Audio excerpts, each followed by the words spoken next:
साहित्यवारीच्या रसयात्री या सदरात आजचं पुस्तक आहे वि.स. वाळिंबे यांचं नेताजी.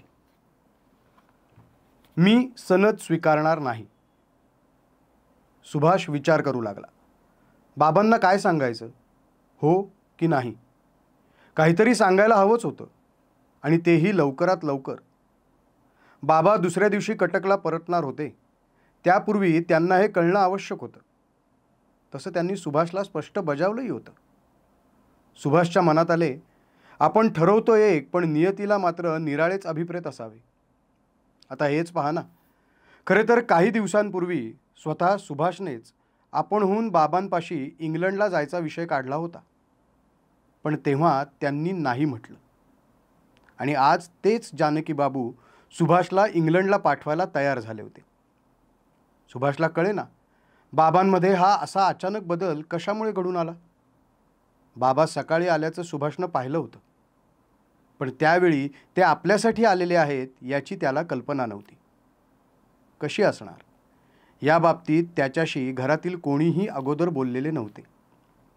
तसे जानकी बाबूंचे नेहमीच कलकत्त्याला येणे जाणे होई. ते इथे आले आणि घरी असले की त्यांचा बराचसा वेळ शरदशी बोलण्यातच जाई.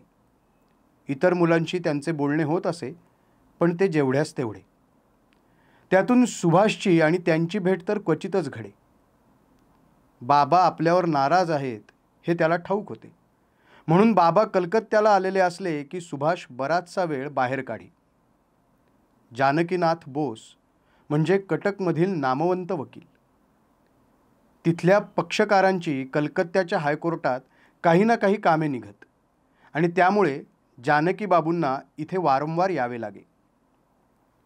इथे मुलांचे कसे काय चालले आहे हेही त्यांना त्या निमित्ताने कळत असे. शरद हा जानकी बाबूंचा दुसरा मुलगा. तो नुकताच इंग्लंडहून बॅरिस्टर होऊन कलकत्त्यास आला होता. कलकत्त्याच्या हायकोर्टात त्याचा चांगला जम बसला होता. जानकी बाबूंची इथली बरीच कामे तो पाही. इथल्या घराची जबाबदारीही जानकी बाबूंनी त्याच्यावरच सोपवली होती. संध्याकाळी ते दोघे हायकोर्टातून बरोबरच परतत आणि शरदच्या खोलीत जाऊन बोलत बसत. आज थोडेसे वेगळे घडले. जानकी बाबू शरदच्या खोलीतून बाहेर आले आणि आपल्या अभ्यासिकेत जाताच त्यांनी सुभाषला बोलवून घेतले.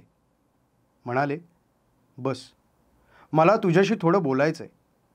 मागे एकदा तू इंग्लंडला जायचं म्हणत होतास, आणि त्यावेळी मी नाही म्हटलं होतं.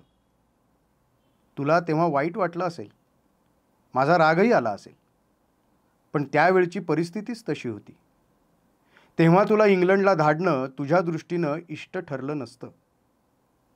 याला इथलं कोणतंही कॉलेज प्रवेश देत नाही, म्हणून हा इंग्लंडला शिकायला गेला असंच लोक म्हणाले असते, आणि त्यांचं हे म्हणणं खोटं आहे असं आपण सांगूही शकलो नसतो. आता परिस्थिती बदलली आहे. तू BA झालायस, म्हणून मला असं वाटतं की इथला MA होण्यापेक्षा तू ऑक्सफर्ड किंवा केम्ब्रिज इथला पदवीधर झालास तर ते अधिक चांगलं होईल.